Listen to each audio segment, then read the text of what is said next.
ನಾನೇ ಮಂಗ ಥರ ಆಡ್ತಾ ಇದ್ದೀನಿ ಅಂದರೆ ಅದ್ರ ಮುಂದೆ ಏನು ಆಗ್ತಾ ಇದ್ದೀರಾ? ಇಟ್ಕೊಳ್ತಿ ಪರ ಓದಿ ಅದ್ರೊಳಗೆ ಇಟ್ಕೋತಾರ ಕೊಡವ ಟ್ಯಾಕ್ಸ್ ಬಿದ್ದು ನಾಮ ಇಟ್ಟಿದ್ರು.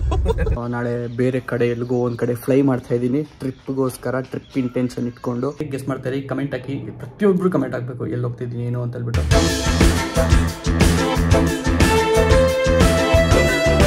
ಬಾಯ್ಸ್ ಆ್ಯಂಡ್ ಗರ್ಲ್ಸ್ ನಮಸ್ಕಾರಗಳು, ವೆಲ್ಕಮ್ ಟು ಇವತ್ತಿನ ಹೊಸ ವ್ಲಾಗ್.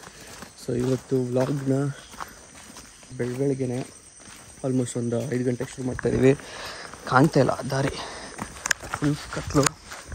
ಆ್ಯಂಡ್ ಪ್ಲ್ಯಾನ್ ಏನಪ್ಪ ಅಂತ ಹೇಳಿದ್ರೆ ಇವಾಗ ಬೆಂಗಳೂರಿಗೆ ಹೊರಡ್ತಾ ಇದ್ದೀವಿ ಮಂಗಳೂರಿಂದ. ಆ್ಯಂಡ್ ಮತ್ತೊಮ್ಮೆ ದಾರಿ ಕಾಣೋದಾಗಿದೆ. ಯಾಕೆ ಬೇಕಲ್ವ ವ್ಲಾಗಲ್ಲೇ ರೆಕಾರ್ಡಿಂಗಲ್ಲೇ ಬಿದ್ದು ಹೇಳಿಲ್ವಾ? ತುಳಸಿ ಕಟ್ಟೆ ಇವರೇ ಕಪ್ಪಡಪ್ಪ.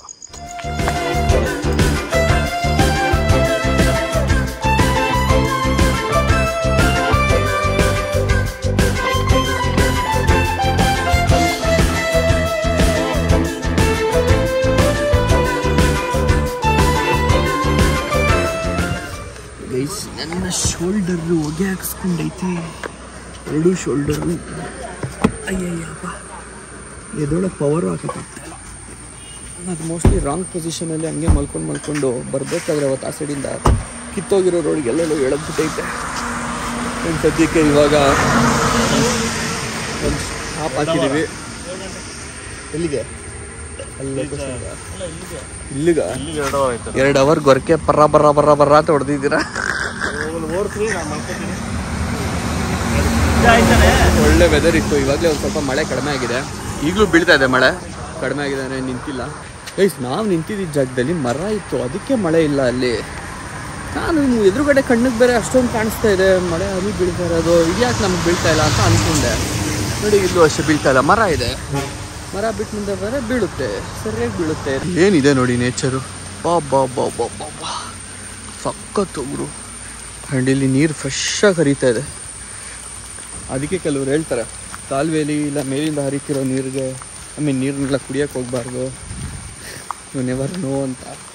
ಬಟ್ ನಾವು ಕುಡಿತೀವಿ ಕೆಲವೊಂದು ಸಾರಿ. ಓಯ್ ಮಂಗ ಬರಲಿ ಬರ ಎಲ್ಲೋಯ್ತು ಗುರು, ಕಾಣ್ತಾನೆ ಇಲ್ಲ. ಅದು ಮಂಗ ಅಲ್ಲ, ನಾನೇ ಮಂಗ ಥರ ಆಡ್ತಾ ಇದ್ದೀನಿ ಅಂದರೆ ಅದ್ರ ಮುಂದೆ ಅದೇ ಸೈಕ್ ಆಗಿರುತ್ತೆ. ಯಾವುದು ನನಗೆ ಕಾಂಪಿಟೇಷನ್ ಕೊಡಕ್ಕೆ ಬಂದವರಲ್ಲ.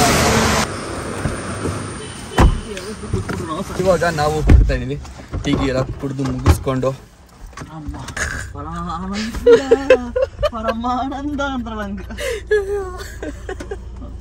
ಅದೇ ಈ ಟ್ರಿಪ್ಪಲ್ಲಿ ಬಾಧೆಗಳಲ್ವಾ, ಅದರದೇ ಬರೀ ಸ್ಟಾಪ್ ಹಾಕೋದು ವಾಶ್ರೂಮ್ ಹೋಗೋದು, ಸ್ಟಾಪ್ ಹಾಕೋದು ವಾಶ್ರೂಮ್ ಹೋಗೋದು.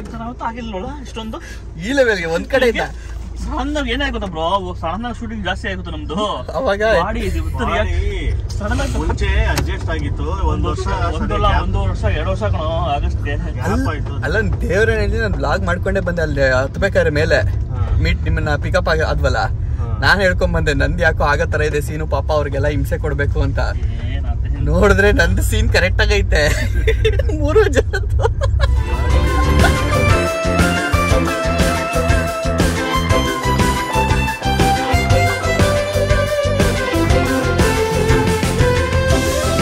ಬರ್ತಾ ಇನ್ನು ಜಾಸ್ತಿ ವ್ಲಾಗ್ ಮಾಡೋಕ್ಕೆ ಹೋಗಿಲ್ಲ, ಬರೀ ರೆಸ್ಟ್ ಮಾಡೋದು ನಿದ್ದೆ ಮಾಡೋದೇ ಆಗೋಗಿತ್ತು.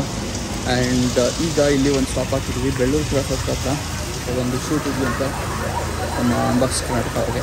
ಹಾಗಾಗಿ ಇದು ಆಲ್ರೆಡಿ ಪ್ಲ್ಯಾನ್ ಆಗಿತ್ತು, ಅದಕ್ಕೆ ಇದೇ ಸ್ಟಾಪ್ ಹಾಕಿದ್ದು. ಎಲ್ಲೂ ಮಧ್ಯದಲ್ಲಿ ಸ್ಟಾಪ್ ಆಗಿಲ್ಲ, ಬ್ರೇಕ್ಫಾಸ್ಟ್ಗೆ ಆಲ್ರೆಡಿ ಟೈಮ್ 10 ಗಂಟೆ ಹತ್ರ ಪಕ್ಕಂತ ಹೇಳಿದಂತ ಇದನ್ನು ಮುಗಿಸ್ಕೊಂಡು ಮೇಬಿ ಇಲ್ಲೇ ತಿನ್ಕೊಂಡು ಆಮೇಲೆ ಮುಂದಕ್ಕೆ ಹೋಗೋದು. ಸೊ ಬಂದ ತಕ್ಷಣ ಎಲ್ಲರೂ ಒಂದೊಂದು ಸೂಪ್ ಹಾಕ್ಕೊಳ್ಳೋಣ ಅಂತ ಕುತ್ಕೊಂಡಿದ್ದೀವಿ. ನಿಂಬೆಹಣ್ಣು ಹಿಂಡ್ಕೊಂಡು ಸೂಪಿಗೆ ಬೈದಿದೆ. ಟೊಮ್ಯಾಟೊ ಸೂಪು ಇಲ್ಲ ವೆಜಿಟೇಬಲ್ ಸೂಪ್ ಅಂದ್ಕೊಂಡ್ಬಿಟ್ಟಿರೋ ಆ ಥರ ಹೇಳಲಿಲ್ಲ ನಾನು, ಪ್ಲೈನ್ ಕಾಲ್ ಸೂಪ್. ಇಲ್ಲಿ ನಮ್ಮ ಸಂಜು ಬ್ರೋಗೆ ಸಂಜಿತ್ ಬ್ರೋಗೆ ನೋಡಿ ಹೆಸರೇ ಮರ್ತೋಗಿದ್ದೀನಿ ನಾನು, ಹೆಸರೇ ಬರ್ತಾಯಿಲ್ಲ ಇವ್ರದ್ದು ನನ್ನ ಬಾಯಿಗೆ. ಅದು ಅಷ್ಟು ನಾಮಕರಣ ಮಾಡಿದ್ದೀವಿ ಹೊಸ ಹೆಸರನ್ನ. ಸೊ ಸಂಜು ಸ್ಯಾಮ್ಸನ್ ಅವರು ಮುಗುಳ್ನಾಗೆ ನೋಡಿ ಹೇಗಿದೆ. ಸೊ ಇಲ್ಲಿ ನಾವು ತಿಂತಾಯಿದ್ದೀವಿ ಸೊ ನಮ್ಗೆ ಗಾಳೆ ಬಂದಿದೆ, ದೋಸೆ ಇದೆ ಇಲ್ಲಿ. ದೋಸೆ ಆಲ್ರೆಡಿ ತಿನ್ನಕ್ಕೆ ಸ್ಟಾರ್ಟ್ ಮಾಡಿಬಿಟ್ಟಿದ್ದೆ ನಾನು. ಬ್ರೇಕ್ಫಾಸ್ಟ್ ಎಲ್ಲ ಮುಗಿಸ್ಕೊಂಡು ಈಗ ನಾವು ಆರಾಮಾಗಿ ಕುತ್ಕೊಂಡಿದ್ದೀವಿ, ಚಿಲ್ ಮಾಡಿಕೊಂಡು. ಮಿಕ್ಕಿರೋ ಕೆಲಸಗಳನ್ನ ನಮ್ಮ ಶಾಬ್ರು ಮತ್ತು ವಿಕ್ರಮ್ ಬ್ರೋ ಮಾಡ್ಕೋತಾ ಇದ್ದಾರೆ. ನಾನು ಮತ್ತು ನಮ್ಮ Sanjith bro chilling. Sanjith bro ಇನ್ನೂ ಮೆನ್ಯೂ ನೀಡ್ತಾರೆ. ಹೊಟ್ಟೆ ಸ್ಟಾಗಿದೆ ಸಂಜಿತ್ ಬ್ರೋ, ಇನ್ನೇ ತಿನ್ಬೇಕು ಅನಿಸ್ತಾ ಇದೆ. ಹೊಟ್ಟೆ ತುಂಬಿಲ್ವಾ? Chilli chicken, Andhra style chilli chicken ಬೇಕಾ ಬೇಡವಾ? ಅವ್ರಿಗೆ ಹೊಟ್ಟೆ ತುಂಬಿಲ್ಲ ಸಂಜಿತ್ ಬ್ರೋಗೆ. ಇನ್ನೂ ಮೀನಿನ ಗುಂಗಲ್ಲಿದ್ದಾರೆ. ನೆನ್ನೆ ಮೊನ್ನೆ ಎಲ್ಲ ತಿಂದಲ್ಲ, ಫುಲ್ ಮೀನು ಮೀನು ಮೀನು ಹಂಗೆ ಅಲ್ಲ ಸಂಜಿತ್ ಬ್ರೋ? ಸ್ಟಿಲ್ ಇನ್ ಮೀನು ಗುಂಗು ಮೀನೆಲ್ಲ ಈ ಜೋಡಿ ಆಚೆ ಸೊ ಅಷ್ಟೇ ಇದೆ.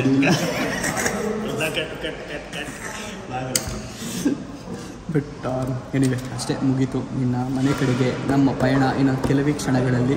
ಸೊ ಹೊರಡ್ತೀವಿ, ಅಂದಿವೆ ಸಿಗ್ತೀವಿ ನಿಮಗೆ. ಏನು ಆಟ ಆಡಿಸ್ಬಿಟ್ಟು ಇವಾಗ ನೋಡಿ ನಾರ್ಮಲ್ ಆಗಿ ನಾನು ಸಾರಿ ಕೇಳಿದೆ, ಸುಮ್ಮನೆ ತಮಾಷೆಗೆ ರೇಗ್ಸಕ್ಕಷ್ಟೇ. ಬೇಜಾರ್ ಗೀಜಾರ್ ಬಿಡಿ ಬಿಡಿ ಬಿಡಿ ಹೇಳ್ಬೇಡಿ, ಅದು ಗೊತ್ತಾಯ್ತು. ಆಮೇಲೆ ನಮ್ಗೆ ಗೊತ್ತಾಗಿಲ್ಲ. ವಿಡಿಯೋ ಬೇಡಬೇಕಾದ್ರೆ ಬೇಡ. ಅದು ಸಂಜಿತ್ ಬ್ರೋ ನಮ್ಮ ಮೇಲೆ ಏನು ಬೇಜಾರು, ಬೇರೆದೇ ಮ್ಯಾಟ್ರ್ ಇತ್ತು, ಅದಕ್ಕೆ ಬೇಜಾರು. ಆಮೇಲೆ ಹೇಳಿದ್ರು ಆರಾಮಾಗಿ. ಸೊ ಅಷ್ಟೇ. ಇವಾಗ ನಾವು ಬೆಂಗಳೂರು ಕಡೆಗೆ ಹೋಗ್ತಾ ಇದ್ದೀವಿ. ಸೆಕೆ ಹೊಡಿಯೋಕ್ಕೆ ಶುರುವಾಗಿದೆ, ಬಿಸಿಲು ಹೊಡಿಯೋಕ್ಕೆ ಶುರುವಾಗಿದೆ. ಬರೀ ಮಳೆ ಮಳೆ ಮಳೆ ಮಳೆ ಮಳೆ ಕಂಟಿನ್ಯೂಸ್ ಮಳೆ. ನೋಡಿ ನೋಡಿ ನೋಡಿ ಈ ಬಿಸಿಲನ್ನು ನೋಡ್ತಾ ಇದ್ದರೆ ಖುಷಿಯಾಗುತ್ತೆ ಅಂತ ಹೇಳಲ್ಲ.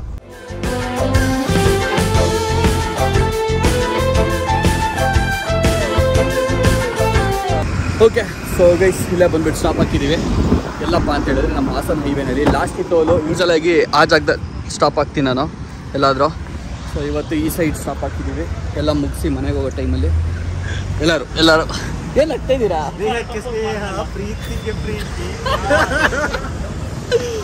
ಗೈಸ್ ಏನು ಗೊತ್ತಾ, ಸಾಂಗ್ಸ್ನ ಫುಲ್ ರಿಮೇಕ್ ಮಾಡ್ತಿದ್ವಿ ಬೇರೆ ಬೇರೆ ನಮ್ಮದೇ ಒಂದು ಲಿರಿಕ್ಸಲ್ಲಿ. ಅದರಲ್ಲಿ ಪಾಲುದಾರರು ನಮ್ಮ ಸಂಜಿತ್ ಬ್ರೋ ಆ್ಯಂಡ್ ಆಬ್ಸೆಂಟ್ ಆಗಿರೋ ನಮ್ಮ ಸಂತೋಷ್ ಬ್ರೋ. ಸೊ ಅದೇ ಒಳ್ಳೆ ಮಜಾ ಇತ್ತು. ಆದರೂ ಏನು ಹೇಳಿ, ಬೆಳಗ್ಗೆ ಎಲ್ಲ ನಿದ್ದೆ ಹೊಡೆದ್ವಿ ಚೆನ್ನಾಗಿ. ಈಗ ಬರ್ತಾ ಬರ್ತಾ ಫುಲ್ ರಂಗೇರ್ಬಿಡ್ತು. ಸಖತ್ ಮಜಾ ಮಾಡಿದ್ವಿ. ಸಿಟ್ಟು ಮಾಡ್ಕೊಂಬೇಡ ಮಗನೇ, ಬಿಡ್ತಾ ಇಲ್ಲ ಆಂಟಿ ಅಂಕಲ್ ಬಿಡಲ್ಲ. ಕಾಸು ನಿನ್ನ ಹಿಡ್ಕೊಂಡಳಮ್ಮ ಚಾಮುಂಡಿ ರೇಣುಕ ಎಲ್ಲಮ್ಮ ಶಿರ್ಸಿ ಮಾರಮ್ಮ, ನಿನಗೆ ಒಳ್ಳೇದು ಕೊಡು ಧರ್ಮಸ್ಥಳ ಅಜ್ಜ. ನೀವು ಓದ್ ಕೆಲಸ ಆಗಿ ಬರ್ಲಿ, ನಿಮ್ಮದು ಚಲೋ ಆದ್ರೆ ಯಾವಾಗ ಬೇಕಾದ್ರೆ ಅಜ್ಜಿಗೆ ಒಂದು ಸೀರೆ ಕೊಡು. ಇದನ್ನ ಹ್ಯಾಂಗ ತಗೊಂಡು ನೋಡು, ಒಂದು ಗಟ್ಟಿ ಲಕ್ಷ್ಮಿ ತಗೊಂಡು ಗಟ್ಟಿ ಆಗಲಿ ಕೆಲಸ ಅಂತ ನಮಸ್ಕಾರ ಮಾಡಿ ಇಟ್ಕೊಂಡು ಹೋಗು. ಕೈಯಾಗ ಒಂದು 100 ತಗೊಂಡು ಹಿಂಗೆ ಮಾಡಿ ಇಟ್ಕೊಂಡು ಕೊಡಾಕಲ್ಲ, ನೀನು ಇಟ್ಕೊ ಜೋಡಿ ಮಾಡಿ. ಕೈಯಲ್ಲಿ ಓದ್ ಕೆಲಸ ಆಗಲಿ, ಎಲ್ಲ 4 ಜನಕ್ಕೆ ಸುಖ ಆಗಲಿ. ನನ್ನ ಮನೆ ಕಂಟು ಕಳಿ, ನನ್ನ ಕೈಯಾಗ ದುಡ್ಡು ಕೂಡ್ಲಿ, ನನ್ನ ಸೆಣೆಯಲ್ಲಿ ಹೆಂಗಸರು ಗಡಸೋದೆಲ್ಲ ದೃಷ್ಟಿ ಹೋಗ್ಲೇವ ಅಂತ ಇದ್ರಾಗ ಒಂದು 100 ತಗೊಂಡು ಅಲ್ಲೇ ಇಟ್ಕೊಂಡು ನೀನು 100 ತಗೊಂಡು ಚೇಂಜಾರ ತಗೊಂಡು ಇಟ್ಕೊಂಡು ಜೋಡಿ ಮಾಡಿ ಇಟ್ಕೊಳ್ತಿ ಓದಿ ಅದ್ರೊಳಗೆ ಇಟ್ಕೋತಾರ ಕೊಡವ. ಕೈಯಲ್ಲಿ ತಗೊಂಡು ಒಂದು ಲೋಟ್ನ ಒಂದು ಲೋಟ್ ತಗೊಂಡು ಇಟ್ಕೊ 3 ಆಗ್ಲಿ ಅಂತ ಬಾ. ಮರ ಲೋಟ ಮೇಲೆ ಲೋಟ ಮಾಡ್ತಾನಿವ. ಲಕ್ಷ್ಮಿ ಮೇಲೆ ಹುಡುಗಿಯರಿಗೆ ಕೆಲಸ ಆಗಂಗ ಸೆಣಿ ಹೋಗ್ಲಿ. ಇನ್ನು 100 ಅಂದಿದಿ, 100 ಕೋಟಿಗೆ ಭಾಳ ಉದಾ ಉದಾ ಉದಾ ಬಿಡೋ ಗಾಡಿನ ಚಲೋ ಆಗ್ತದೆ. ಬ್ರೋ ಏನ್ ಹೇಳಿದ್ರಿ ಬ್ರೋ, ಕರೆಕ್ಟ್ ಆಗಿ ಬರಲ್ಲ ಅದು ವಾಪಸ್ಸು ಅಂತ. 100 ರೂಪಾಯಿ ಇಟ್ಕೊಂಡು ಜೊತೆಲಿ ಇಟ್ಕೊ ಅಂತ ಅಂದ್ರು. ಸಂಜಿತ್ ಬ್ರೋ ಎಷ್ಟು ಟ್ಯಾಕ್ಸ್ ಬಿತ್ತು? 40 ಟ್ಯಾಕ್ಸ್ ಬಿತ್ತು. ಟ್ಯಾಕ್ಸ್ ಬಿದ್ದಿ ನಾಮ ಇಟ್ಟಿದ್ರು. ಏನ್ ಕರೆಕ್ಟ್ ಆಗಿ ಹೇಳಿದ್ರಿ ಬ್ರೋ. 100 ಜೊತೆಲಿ ಇಟ್ಕೊಂಡು ಜೋಬಲ್ಲಿ ಇಟ್ಕೊ ಇಲ್ಲ ಜೋಬಲ್ಲಿ ಇಟ್ಕೊ ಇನ್ನೊಂದು 100 ರೂಪಾಯಿ ತಗೊಂಡು ಅಂತ ಹೇಳ್ತಾವ್ರೆ. ನಾನು ತಗೊಳ್ಳಿ ಬ್ರೋ, ಓಲಿ ನೀವು ಇಟ್ಕೊಳ್ಳಿ ಜೋಬ್ಗೆ, ಬೇಗ ಹೋಗ್ಲಿ ಅವಮ್ಮ. ನಾನಂದ್ರೆ ಅಮ್ಮ ದುಡ್ಡು ಕೈಗಿಸ್ಕೊಂಡು ಎಲ್ಲ ತಗೊಂಡು ಹೋಗ್ಬಿಟ್ಲತ್ತಾಗೆ. ಎಲ್ರಿಗೂ ನಮ್ಮ ನೋಡಿ ಬಿದ್ದೈತೆ, ನಮಗ ಅಲ್ಲೂ ಬಿದ್ದೈತೆ, ಇಲ್ಲೂ ಬಿದ್ದೈತೆ. ಸೊ ಗೈಸ್ ಈಗ ನಾವು ಇಲ್ಲಿಂದ ಡಿಸ್ಪರ್ಸ್ ಆಗ್ತಾ ಇದೀವಿ. ನಡೀರಿ ಬ್ರೋ ಇನ್ನು ಮುಂದೆ. ಸೊ ಇಲ್ಲಿಂದ ಒಬ್ರೊಬ್ರು ಮನೆಗೆ ಡಿಸ್ಪರ್ಸ್ ಆಗ್ತಾ ಇದೀವಿ. ನಮ್ಮ ಸಂಜಿತ್ ಬ್ರೋಗೆ ಬಾಯ್ ಹೇಳುವ ಸಮಯ. Vikram bro bye, Shiv. ಮನೆಗೆ ಬಂದು ಒಂದಿಷ್ಟು ವ್ಲಾಗ್ ಎಡಿಟಿಂಗ್ ಇತ್ತು. ಇವತ್ತು ವ್ಲಾಗ್ ಅಪ್ಲೋಡ್ ಮಾಡಬೇಕಾಯಿತು. ಮೊನ್ನೆ ವ್ಲಾಗ್ ಅಪ್ಲೋಡ್ ಮಾಡಿದೆ. ಸೊ ಅವೆಲ್ಲ ಮಾಡಿ ಮುಗಿಸಿ ಇವಾಗ ಹೋಗ್ಬಿಟ್ಟು ಪಟ್ಟಂತ ಹೇರ್ ಕಟ್ ಮಾಡಿಸ್ಕೊಂಬರೋಣ ಅಂದ್ಕೊಂಡಿದ್ದೀನಿ. ಒಂದು ಲೆವೆಲ್ಗೆ ಏನೋ ಮಾತು ಕೇಳ್ದಂಗೆ ಆಗ್ಬಿಟ್ಟಿದೆ. ಕೂದಲು ಗಾಳಿ ಗಿಡಿಗೆಲ್ಲ ಬೇಜಾನ್ ಆಡ್ತವೆ, ಸ್ವಲ್ಪ ಹೇರ್ ಫಾಲ್ ಆಗಿರೋದ್ರಿಂದ. ಸೊ ಅದಕ್ಕೋಸ್ಕರ ಹೋಗ್ಬಿಟ್ಟು ಅಂದರೆ ಹೇರ್ ಫಾಲ್ ಆಗಿತ್ತು ತುಂಬ ಮುಂಚೆ, ಇನ್ನೂ ಜಾಸ್ತಿನೇ ಆಗಿತ್ತು. ಇವಾಗ ಚೆನ್ನಾಗಿ ಕೂದಲು ಬರ್ತಾ ಇದೆ. ಸೊ ಹಾಗಾಗಿ ಸ್ವಲ್ಪ ಅವಾಗ ಟ್ರಿಮ್ ಮಾಡ್ಕೊಬೇಕು. ಈ ಬೇಬಿ ಹೇರ್ಸ್ ಎಲ್ಲ ಏನು ಬರುತ್ತೆ, ಆ ಬೇಬಿ ಹೇರ್ಸ್ ಉಡ್ದಂಗೆ ಹಿಂಗೆ ಆಡ್ತಾ ಇರುತ್ತೆ. ಸೊ ಅದನ್ನೆಲ್ಲ ಕಟ್ ಮಾಡಿಸ್ಬೇಕು ಕ್ಲೀನಾಗಿ. ಆ್ಯಕ್ಚುಲಿ ನಾಳೆನೇ ಹೋಗ್ಬೋದಾಗಿತ್ತು, ಬಟ್ ನಾಳೆ ನಂಗೆ ಟೈಮ್ ಇಲ್ಲ.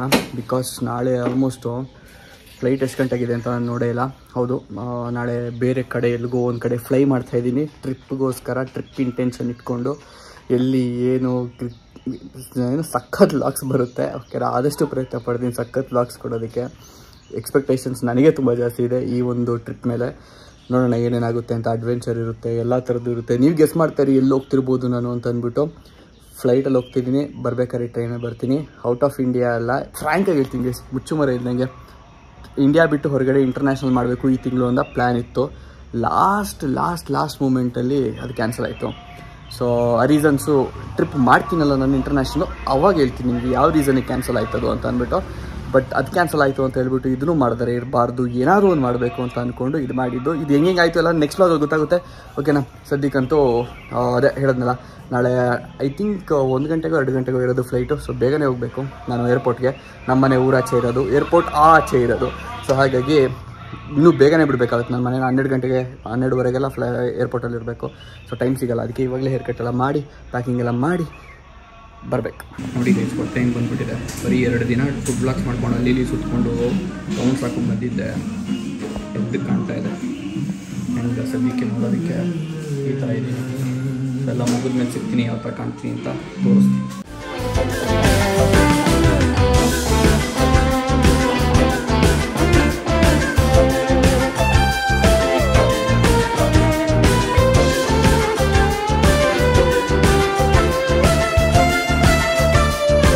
ಗೈಸ್, ಇವತ್ತು ನೆಕ್ಸ್ಟ್ ಡೇ. ಸೊ ನೆನ್ನೆ ಮನೆಗೆ ಬಂದುಬಿಟ್ಟು ಏನು ವ್ಲಾಗ್ ಮಾಡಿಲ್ಲ. ಈಗಷ್ಟೇ ಮಕ ಹಲ್ಲು ಏನೂ ಉಜ್ಜಿಲ್ಲ, ಮಕ ತೊಳೆದಿಲ್ಲ. ಎದ್ದು ಶಿಸ್ತಾಗಿ ಪ್ಯಾಕಿಂಗ್ ಮಾಡೋಕ್ಕೆ ಶುರು ಮಾಡಿದ್ದೀನಿ. ಬಂದಿದ್ದೆ, ಊಟ ಮಾಡ್ಬಿಟ್ಟು ಮಲ್ಕೊಂಬಿಟ್ಟೆ ನಾನು ಹೇರ್ ಕಟ್ ಮಾಡಿಸಿ. ಸೊ ಎಣ್ಣೆ ಕೂಡ ಹಚ್ಕೊಂಡಿದ್ದೆ. ನೆಕ್ಸ್ಟ್ 10 ಡೇಸ್ಗೆ ಎಣ್ಣೆ ಹಚ್ಚೋಕ್ಕೂ ಆಗೋದಿಲ್ಲ ಅಂತ ಅಂದ್ಬಿಟ್ಟು. ಸೊ ಸದ್ಯಕ್ಕೆ ಪ್ಯಾಕಿಂಗ್ ನಡೀತಾ ಇದೆ. ವರ್ಸ್ಟ್ ಪಾರ್ಟ್ ಒಂದು ಟ್ರಿಪ್ಗೆ ಹೋಗೋಕೆ ಮುಂಚೆ ಅಂತಂದರೆ ನನಗೆ ಪ್ಯಾಕಿಂಗು ಗುರು, ನನಗೆ ಇಷ್ಟನೇ ಇಲ್ಲ ಪ್ಯಾಕಿಂಗ್ ಮಾಡೋದು.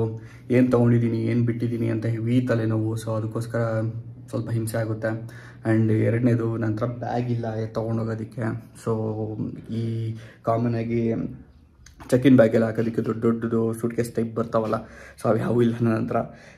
ಟ್ರಿಪ್ಸ್ ಮಾಡಲ್ವಲ್ಲ ಇಂಟರ್ನ್ಯಾಷನಲ್, ಸೊ ಅವಶ್ಯಕತೆ ಇಲ್ಲ, ಅದು ತೊಗೊಳಕ್ಕೆ ಹೋಗಿಲ್ಲ. ಈ ಲಾಸ್ಟ್ ಮೂಮೆಂಟ್ ಪ್ಲ್ಯಾನಿಗೆ ಬೇಕು ಅಂತ ಈಗ ಅನ್ನಿಸ್ತಾ ಇದೆ. ಈ ಬ್ಯಾಗ್ನೇ ತಗೊಂಡು ಹೋಗೋಣ ಅಂತ ಅನ್ಕೋತಾ ಇದ್ದೀನಿ. ಬಟ್ ಪ್ರಾಬ್ಲಮ್ ಏನು ಅಂತ ಹೇಳಿದ್ರೆ, ಈ ಒಂದು ಜಿಪ್ಪು ಫ್ರಂಟ್ ಜಿಪ್ ಏನಿದೆ ಇದು ಕಿತ್ತೋಗ್ಬಿಟ್ಟಿದೆ. ಯಾವುದೋ ಒಂದು ಟ್ರಿಪ್ಪಲ್ಲಿ ಕಿತ್ತಾಕೊಂಡ್ಬಂದುಬಿಟ್ಟಿದ್ದೀನಿ. ಸೊ ಅದು ನೋಡ್ಕೊಂಡೆ ಎಲ್ಲ ಇವಾಗ ನೋಡ್ಕೋತಾ ಇದ್ದೀನಿ. ಈಗೇನು ಮಾಡೋದು ಇದನ್ನ ಗೊತ್ತಿಲ್ಲ. ಸೊ ಇದೇ ಇರೋದು ಲಾಸ್ಟ್ ಆಪ್ಷನ್, ಅದು ಬಿಟ್ಟು ಬೇರೆ ಇಲ್ಲ ನನಗೆ. ಈಗ ಎಷ್ಟು ಲಕ್ಕಿ ಬಾಯ್ ಅಂತ ಅಂದರೆ ಅಷ್ಟು ಲಕ್ಕಿ ಬಾಯ್. ಪ್ಯಾಕಿಂಗ್ ಮಾಡೋದು ಏನು ಕತೆ, ಬ್ಯಾಗ್ ಇಲ್ವೋ ಅಂತ ಯೋಚನೆ ಮಾಡ್ತಿದ್ದೆ, ತಲೆ ಕೆಡಿಸ್ಕೊತಾ ಇದ್ದೆ. ಸೊ ನಮಗೊಂದು ಸೊಲ್ಯೂಷನ್ ತಗೊಂಡು ನಮ್ಮ ಜಿಮ್ ಫ್ರೆಂಡ್ ಬಂದಿದ್ದಾರೆ. ಈ ಜಿಮ್ ಫ್ರೆಂಡು ಆರಾಮ ಬ್ರ ಎಲ್ಲ ಆರಾಮಾಯ್ತು, ಬಂದಿದ್ದಾಯ್ತು ನೋಡಿ. ಹೆಂಗಿದೆ, ಚೆನ್ನಾಗೇ ಇದೆಯಲ್ಲ ಬ್ರೋ, ಹ್ಯಾಂಡ್ಸಮ್ ಹಂಕಾಗಿದ್ದೀರಾ ನೋಡಿ. ಜಿಮ್ಗೆಲ್ಲ ಹೋಗಿ ಫುಲ್ಲು ಶೇಪ್ ಹೋಗಿ ಎಲ್ಲ ತಗೊಂಡು ಏನು ಹಂಗೆ ಇದ್ದೀರಾ, ಎಲ್ಲ ಆರಾಮಾಗಿದೆಯಲ್ಲ, ಕರೆಕ್ಟಾಗಿದ್ದೀರಾ ಬ್ರೋ. ಫುಲ್ ಚೆನ್ನಾಗಿಬಿಟ್ಟಿದ್ದೀರಾ ಅವಾಗ ಕಂಪೇರ್ ಮಾಡಿಕೊಂಡ್ರೆ. ನೋಡಿ 2 ಬ್ಯಾಗ್ ತಂದಿದ್ದಾರೆ. ಸೊ ಯಾವ ಬ್ಯಾಗ್ ಬೇಕೋ ನೀವು ಸೆಲೆಕ್ಟ್ ಮಾಡ್ಕೊ ಅಂತ ಅಂದ್ಬಿಟ್ಟು. ಇದು ವೆಯ್ಟ್ ಇದೆಯಾ ಅಂದರೆ ಅರ್ಥ ಆಗಿಲ್ಲ, ಒಂದು ನಿಮಿಷ. ಹಾಂ ಓಕೆ, ಇದು ಲೈಟಾಗಿದೆ. ಏನಿದೆ ಅದರಲ್ಲಿ ಅಂತ ವೆಯ್ಟ್ ಇರೋಂಥದ್ದು? ಬ್ಯಾಗೇ ಅಷ್ಟು ವೆಯ್ಟ್ ಐತೆ ಅಲ್ವಾ? ಕರೆಕ್ಟು. Bye thank you. ಸದ್ಯಕ್ಕೆ 2 ಬ್ಯಾಗ್ನೂ ಕೊಟ್ಬಿಟ್ಟು ಹೋದ್ರು. ಬರೋ ಹಾಕ್ಕೊಳ್ಳಿ ಬರೋ, ಯಾವ್ದು ಬೇಕಾದ್ರೂ ಉಪಯೋಗಿಸ್ಕೊಳ್ಳಿ. ಬೈ ಚಾನ್ಸ್ ಏನಾದ್ರು ಪ್ರಾಬ್ಲಮ್ ಆಯಿತು ಅಂದರೆ. ಬಿಕಾಸ್ ಇವು 2 ಬ್ಯಾಗು ಅವ್ರದ್ದಲ್ಲ, ಅವ್ರ ಫ್ರೆಂಡ್ ಹತ್ರದಿಂದ ತೊಗೊಂಬಂದಿರೋದು. ನಾನು ನನ್ನ ಫ್ರೆಂಡಿಗೆ ಹೇಳಿದೆ, ಅವ್ರ ಫ್ರೆಂಡಿಗೆ ಹೇಳಿದ್ರು, ಅಲ್ಲಿಂದ ಇವ್ರು ಎತ್ಕೊಂಬಂದು ಕೊಟ್ಟಿದ್ದು ನನಗೆ. ಸೊ ಹಾಗಾಗಿ ಯೂಸ್ ಮಾಡಿ, ಯಾವುದು ಕಂಫರ್ಟಬಲ್ ಅನಿಸುತ್ತೋ ಅದನ್ನೇ ತಗೊಂಡೋಗಿ ಅಂತ ಹೇಳಿದ್ದಾರೆ. ಸೊ ಓಕೆ, ಸದ್ಯಕ್ಕೆ ಪ್ಯಾಕಿಂಗ್ ಎಲ್ಲ ಮುಗಿಸ್ಕೊಂಡು ನಾನು ವ್ಲಾಗೆಲ್ಲ ಎಡಿಟ್ ಮಾಡಿಬಿಟ್ಟು ಅಪ್ಲೋಡ್ಗೆ ಹಾಕ್ಬಿಟ್ಟು ಹೊರಡೋಣ ಅಂತ ಅಂದ್ಕೊಂಡಿದ್ದೀನಿ. ಟೈಮು ಆ್ಯಕ್ಚುಲಿ ಲೇಟಾಗಿದೆ, 11 ಗಂಟೆ ಆಲ್ರೆಡಿ. ಸೊ ಐ ಥಿಂಕ್ ಇಲ್ಲಿಂದ ಒಂದು 2 hours ಬೇಕು ನಾನು ನೋಡೋದಕ್ಕೆ ಎಲ್ಲಿ ಏನು ಅಂತ ಅಂದ್ಬಿಟ್ಟು. ಏನಾಗುತ್ತೆ ನೆಕ್ಸ್ಟ್ ಅನ್ನೋದು ನೆಕ್ಸ್ಟ್ ವ್ಲಾಗ್ ಗೊತ್ತಾಗುತ್ತೆ. ನನಗೆ ಟೆನ್ಷನ್ ಆಗ್ಬಿಟ್ಟು ಗಡಿಬಿ ಏನಾದ್ರು ತೊಗೊಂಡಿದ್ದೀನೋ ಇಲ್ವಾ. 1-2 ದಿನ ಟ್ರಿಪ್ಪರೇ ಒಂಚೂರು ಏನಾದರೂ ಇಲ್ಲಿ ಇದ್ದೇ ಇಲ್ಲ ಅಂದರೂ ಮ್ಯಾನೇಜ್ ಮಾಡ್ಕೊಬೋದು ಗೈಸ್. ಬಟ್ ಜಾಸ್ತಿನೇ ಟ್ರಿಪ್ ಕಷ್ಟ. ಸೊ ಅದೊಂದು ಸ್ವಲ್ಪ ಟೆನ್ಷನ್ ಇದೆ. ಸೊ ನೀವೇ ಈ ವ್ಲಾಗ್ ಏನು ಮಾಡ್ತೀನಿ. Thank you so much. Vlog ನೋಡೋಕ್ಕೆ ಗೆಸ್ ಮಾಡ್ತಾರೆ, ಕಮೆಂಟ್ ಹಾಕಿ. ಪ್ರತಿಯೊಬ್ಬರು ಕಮೆಂಟ್ ಹಾಕಬೇಕು, ಎಲ್ಲಿ ಹೋಗ್ತಿದ್ದೀನಿ ಏನು ಅಂತ ಹೇಳ್ಬಿಟ್ಟು ಹೇಳ್ಬೇಕು ನೀವು. ಸೊ ನೆಕ್ಸ್ಟ್ ವ್ಲಾಗ್ ಸಿಗ್ತೀನಿ. Take care, keep smiling.